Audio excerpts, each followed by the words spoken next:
Hi, welcome to Success Algorithms. Today we want to dwell on something so important, self-audit. A simple self-audit that helps you to rework, reframe, that helps you to retrace your step, avoid regret, that helps you to get out of a mess. If you are in a position where you make decisions, always remember your decisions decide your destiny, but also your decisions decide the destiny of lots and lots of other people. Now, one of the questions you will always ask yourself consistently is the question of the simple self audit, which is, where have I been wrong but confident? Always ask yourself this question. Where have I been wrong but confident? We are not gods. Confidence does not equal correctness. So we are consistently creating this awareness that being wrong is normal. We need to normalize the fact that we are not gods. Being wrong is normal. But being confidently wrong is dangerous. Being confidently wrong is dangerous, is very, very costly. So it happens when belief outruns evidence.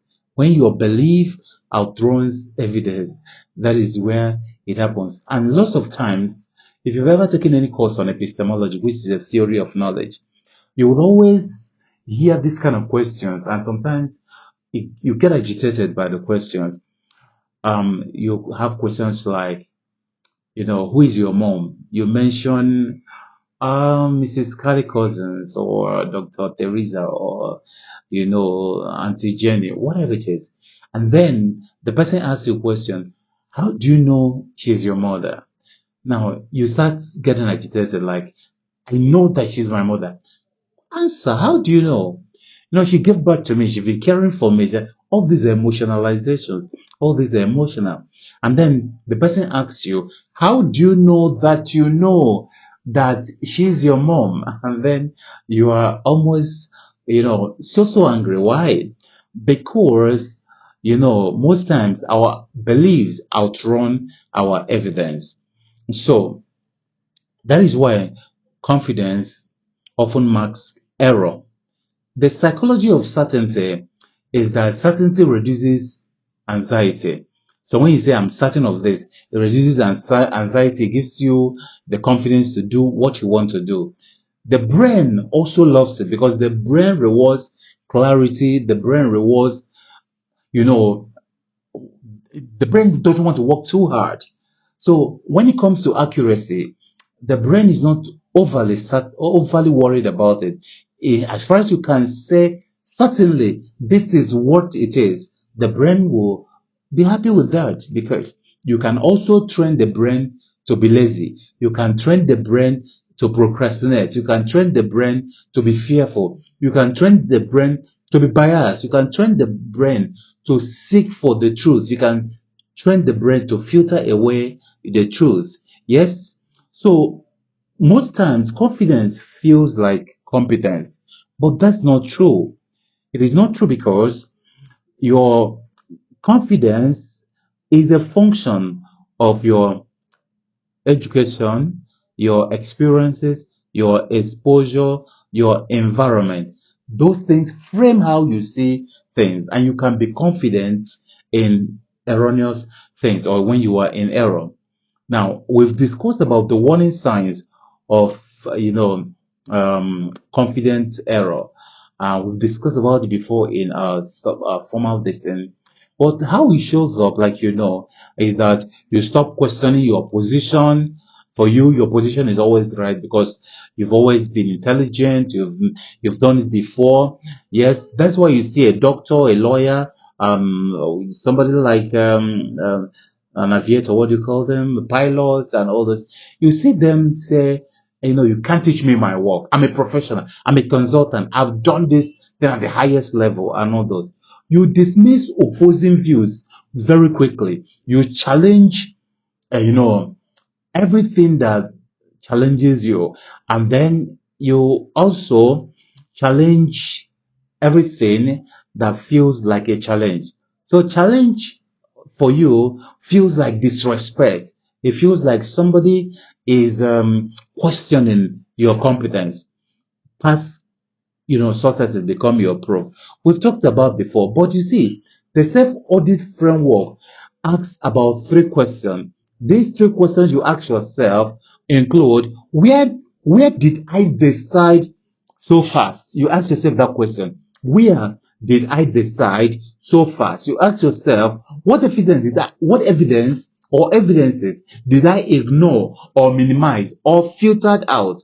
You're going to ask yourself, who disagreed with me and why did this person disagree with me? Have I solved those problems? Have I answered those questions? You need to ask and answer all these questions. Now, why we're saying this? Because this training is very important for executive and leadership, people who are in executive and leadership positions. So what are the executive and leadership impact of this? One of them is that there is strategic decision risks. They include strategy built on outdated assumptions. You are strategizing for something, but you are building it on wrong foundation, which are, outdated assumptions. Something you knew before. Go to universities, a lot of lecturers are still using the notes they copied when they were in the graduate or master's or PhD levels. And you ask them, they tell you that, yeah, they are still teaching in computer science. They teach you what you don't have need of, programming languages and Fortran, and they neglect the ones that make meaning, but because they don't know it and they don't want to, suffer themselves or, push themselves towards knowing that. Now, there is resistance to course correction.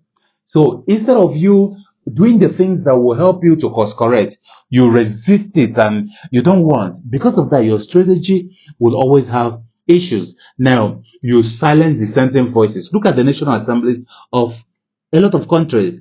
The people who are going to, ask the black heart question, the people who are going to ask questions that will open up another dimension, even when they raise their hands, the Senate president, the House Speaker, and all those, they don't call them. They shout them down or rule them out of order. Why? They want to silence dissent.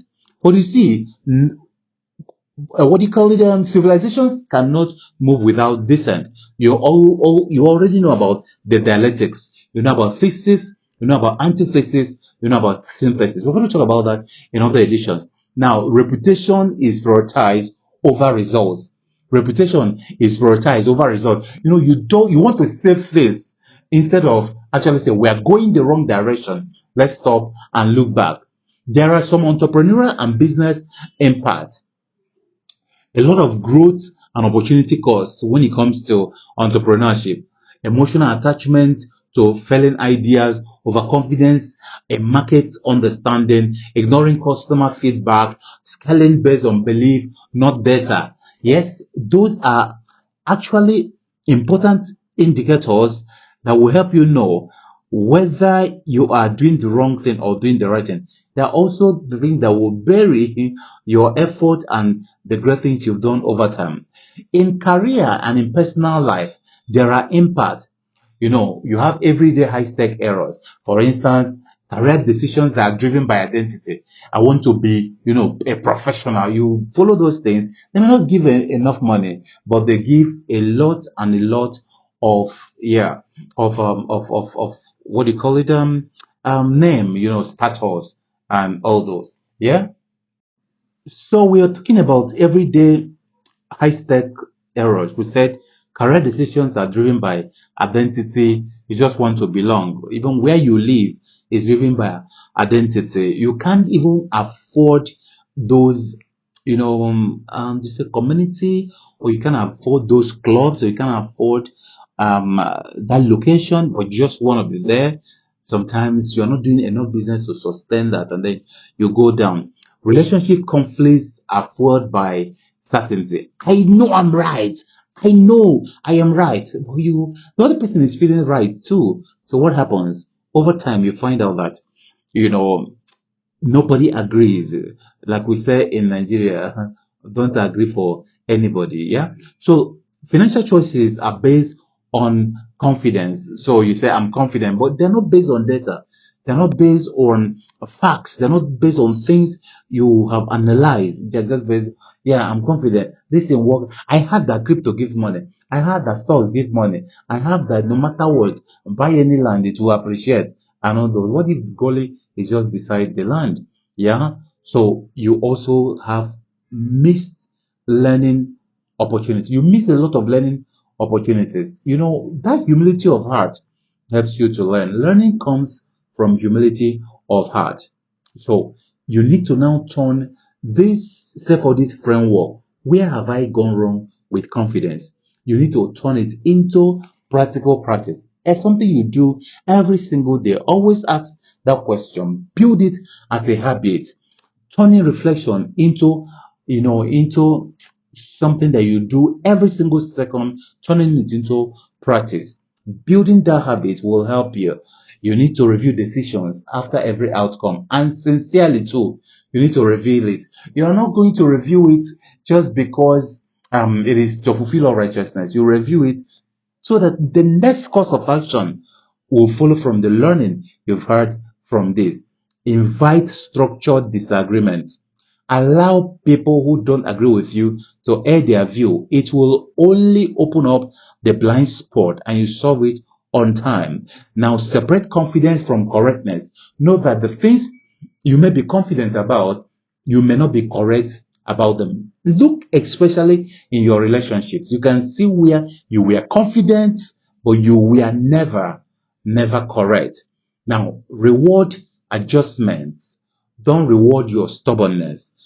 Whenever you adjust, whenever you say, I'm sorry, whenever you say, I was wrong, reward yourself so that you can start getting more comfortable with actually acknowledging that you did something wrong. So now the strength of effective revision is at the heart of doing things right the next time. Effective people are not always right. Effective people are wrong a lot of the times. Only that they are willing to update. They see themselves as software. The software that is right today, because of new antivirus or new functionalities of other components, may require it to update. So they see themselves as people who need to update from time to time. Now, they also know that their confidence must move with evidence, because while confidence may be emotional, evidence is always dispassionate. Evidence is unbiased.